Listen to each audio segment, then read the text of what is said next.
Hi guys, welcome back to my channel. Today I'm going to show you how you can configure account info access permission on Windows 11. So if you need to configure your account info, maybe there is an app that want to use your account information. So you can configure it on settings by click start icon and click settings. You can access privacy and security and look for application permissions. Under this, you can click on account info. Here we go. Here, anyone using this device can choose if their apps have access to their account info when this is on. By default, this is on.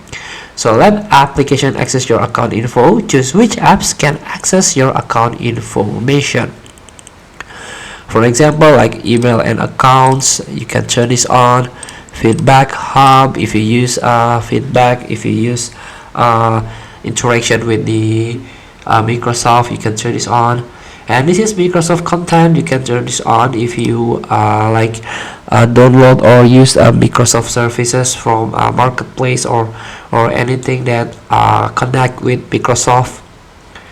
And if you need more details, you can go to the privacy resources about the settings and your privacy. So feel free to try. Thank you for watching. Don't forget to comment, like, and subscribe, and click the button below. See you in the next video.